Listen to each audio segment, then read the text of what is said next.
Assalamualaikum warahmatullahi wabarakatuh. Nah, sejarah teknologi yang juga mengubah kehidupan manusia adalah sejarah televisi. Jadi televisi ini merupakan perkembangan lebih lanjut daripada teknologi radio. Jadi kalau radio itu bertumbuh kepada audio, maka televisi adalah audio visual.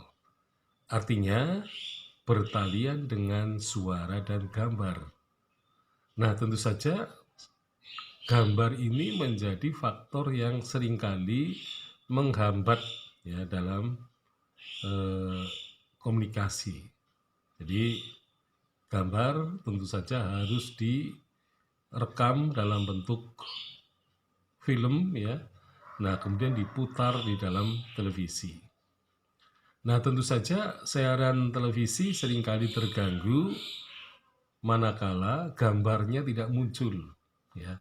Jadi pada zaman dulu ketika televisi masih tradisional ya, kemudian satelitnya juga masih mahal dan juga hubungannya masih sulit, maka seringkali televisi tidak ubahnya seperti radio.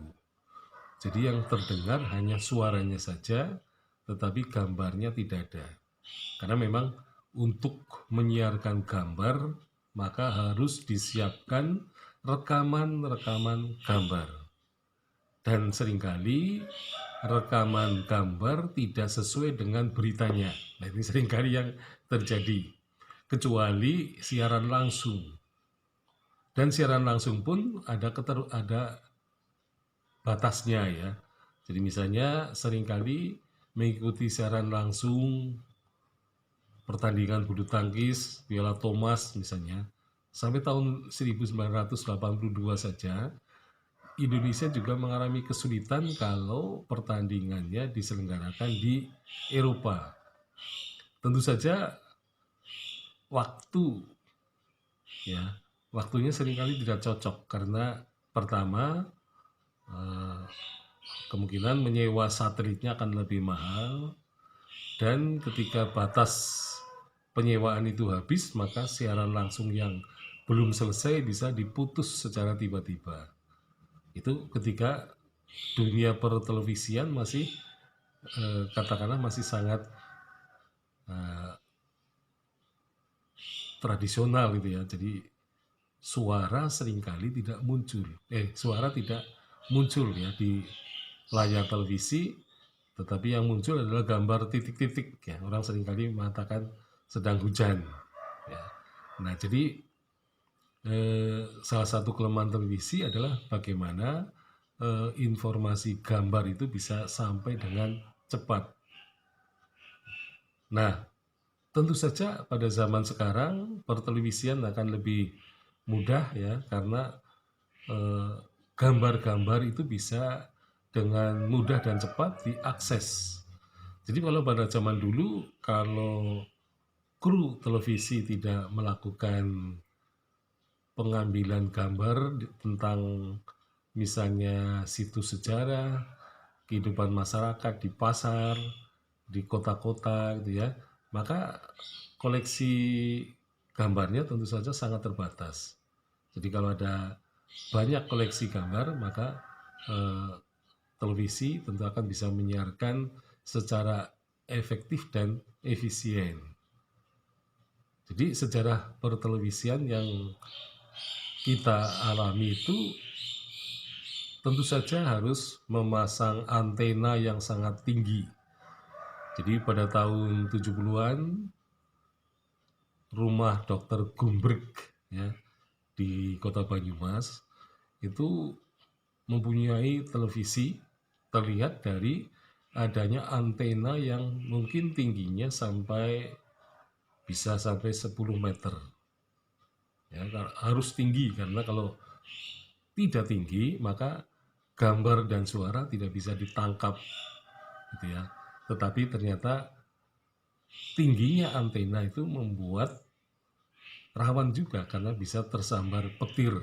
Jadi ketika antena di rumah Dr. Gumbrek itu ya, terkena petir, ya itu menjadi bahan tontonan masyarakat, ya. Masyarakat yang tradisional, karena beliau kemungkinan bisa juga merupakan satu-satunya penduduk kota Banyumas yang mempunyai televisi. Dan tentu saja pada zaman dulu televisinya lebih tradisional lagi. Nah, kemudian setelah itu muncul televisi berwarna, ya, sekitar tahun-tahun 76, ya. Jadi kalau Dokter Gumruk mungkin tahun dekade 50-an, 60-an, ya. Nah, kalau yang tahun 70-an, 76 misalnya, eh, televisi itu gambarnya masih hitam putih, ya. Jadi meskipun hitam putih, ya masyarakat merasa bahwa itu suatu hal yang surprise, sehingga orang kemudian menonton televisi yang hitam putih, ya dengan segala keterbatasannya, tetapi itu merupakan hiburan yang sebenarnya sangat mereka senangi gitu ya. Tetapi dengan munculnya televisi di rumah-rumah masyarakat, maka pentas, ya, seperti ketoprak, saya kira juga mungkin ludruk dan yang lainnya, ini kemudian menjadi sepi. Artinya penonton tidak lagi mau gitu ya mengikuti ketoprak dan pertunjukan tradisional, karena pertunjukan tradisional juga harus membayar, ya. Jadi karena masyarakat ingin nonton yang gratis, maka tontonan gratis itu ada di televisi itu, ya. Jadi ini merupakan tempat hiburan baru bagi keluarga dan juga para tetangganya.